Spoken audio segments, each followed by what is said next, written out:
St. Trace Food Science students, it is Saturday, March 21st, and Aubrey and I are in the kitchen again, and we are going to teach you how to make one of the items that was voted as your item that you wanted to learn how to make next, which is granola. So we are going to make some healthy granola this morning, aren't we, Aubrey?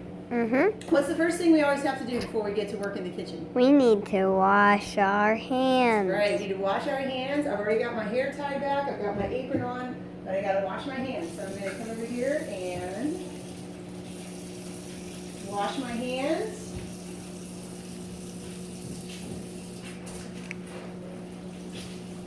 I'm also going to make sure I take off all of my jewelry. I forgot to do this in the last video. So I'm gonna make sure I take off my two bracelets and put them up here.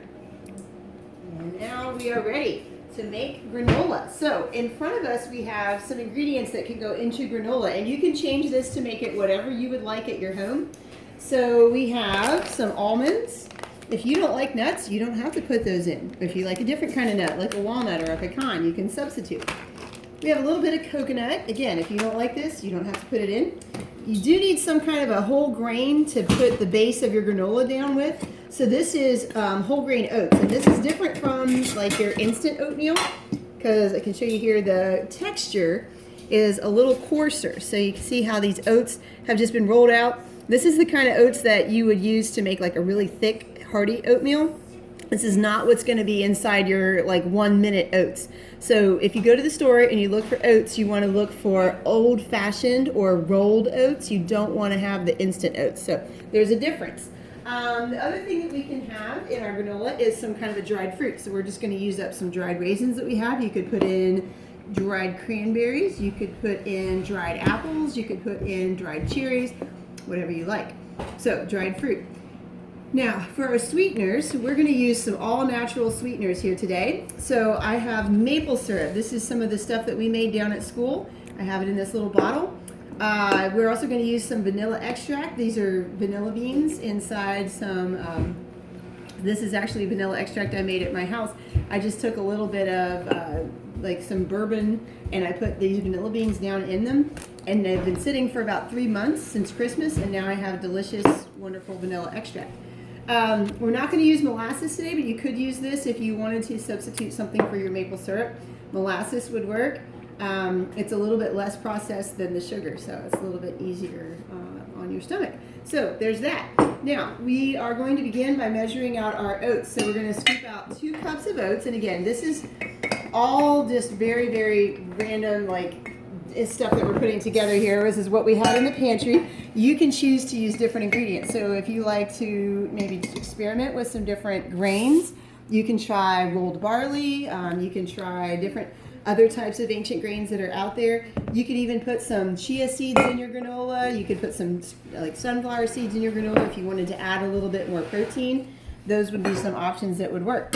So we've got our oats in. Now we're going to add in our dried fruit. Now it calls for a half cup of dried fruit, and that's about what's left in here. So we are just going to scoop all of the raisins into our bowl.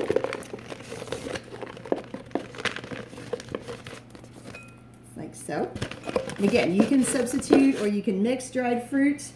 Raisins are pretty affordable. Oh, Grady, making all kinds of noise over there.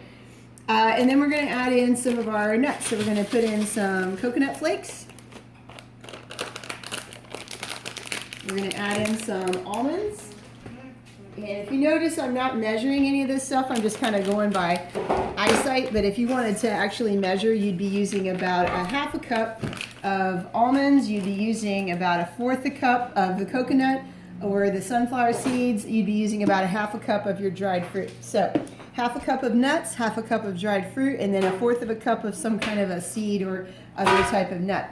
Now it's time for us to add our sweetener. So as I mentioned, we're going to be using maple syrup as our sweetener. I love the flavor of maple. Maple is also something that we happen to have a lot of at our house right now after we just got done making a bunch of maple syrup here at home and at school.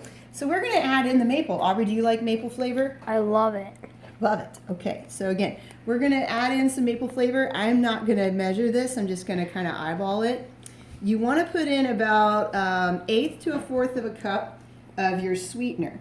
We're also going to add in a little bit of vanilla extract. Now this I am going to measure. Okay, so we're going to add about a half teaspoon of vanilla.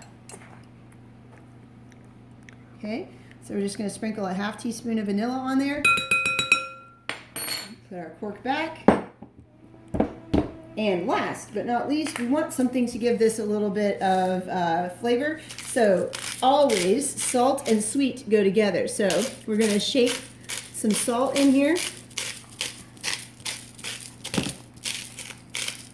You want between 1/4 and 1/2 teaspoon of salt, just to kind of go with that sweetness that you have. All right, so we're going to take a heavy wooden spoon and we're going to mix everything together. Again, we're trying to break up those bunches of raisins that are stuck together. That got dried and stuck together. Yep. So again, you can change your recipe to fit whatever you like. So if you would rather have a granola that has like cherries and has some dark chocolate maybe even in it, you can do that. You can add some dark chocolate chips and some cherries to it.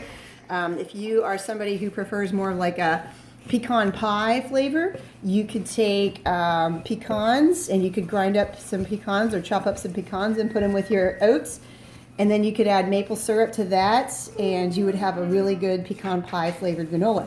All right, so does that look like it's pretty well blended, Aubrey? It smells good. Smells good. Okay, we're going to add a tiny bit more maple syrup because why not, right?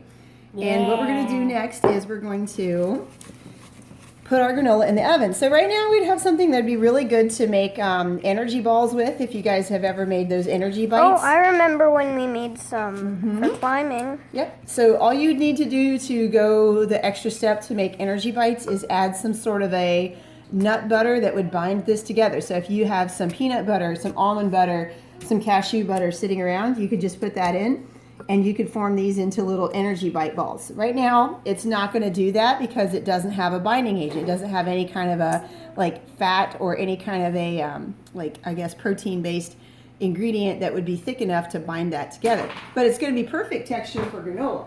So our next step is to bake it. And to bake it, we need a baking sheet. Preferably one with sides so that it doesn't spill out everywhere, right? So what I'm going to also do with this is I'm going to put just a little bit of parchment paper down.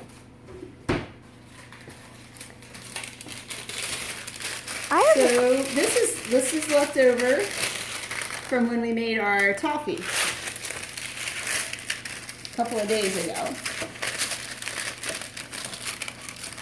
And if you don't have parchment paper, it's no big deal. What parchment paper is going to do, though, is make our cleanup just a little bit easier. It's going to prevent our granola from sticking to the bottom of the pan so much.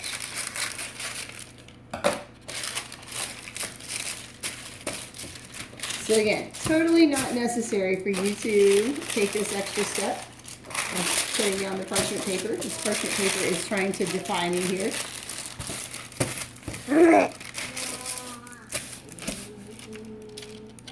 Okay, so now what we're going to do is spread out our granola.